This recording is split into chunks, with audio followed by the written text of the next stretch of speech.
مشرور الله مشرور په منظره د پلار دی دا محمد رسول الله صلی الله علیه وسلم فرمایي او چې د چا پلار نه کده مشروري نو دا دی نو چې زما پلار نشته ولی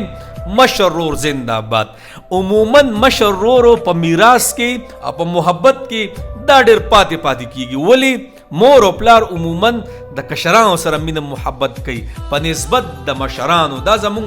معاشره دی یو قسم لا هر کله چې میراث هم تقسیمیږي کنه نو کومنګو ګورو مشرور ته اکثر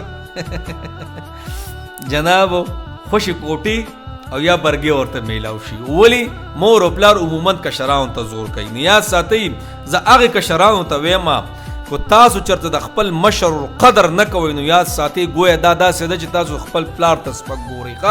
او زه مشرانو ته هم دا ویما ډیر مشران داسې چې خپل کشران ځان سره چلی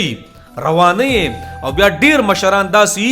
چې بسو کی بس ځان لشي خبره ولا ختمه کی نو جناب ځان لکه دل شتا خو دې کشرانو ځان بس راخکل دي ګوره هغه مشران چې سو کی د خپل کشران ځان بس راخ کی نو عموما کامیابی خو بیا معاملې سي دغه مشران بیا سکی دا بیا ډېر خسارې ته وغورځي. زما هغه مور او پلار ته خواسته چې بچو کې به فرق نه کوي مشرور دا مټی دی ګوره قسم دې چې مشرور زما مشرور دی والله ډاډ ګرځو چې سم مسله شي مړه مشر شته کده نو جناب مشرور دا په منظر د پلار دی ګوره یاد ساتي کشرانو ته ویما کو چر تاسو د مشرو عزت نه کوي کنه نو یاد ساتي گویا چې دا تاسو د خپل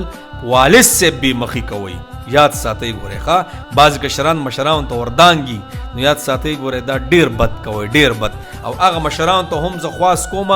چې د کشرانو کې سکی تقسیم کوي نو ګوره دا نه دی پکار.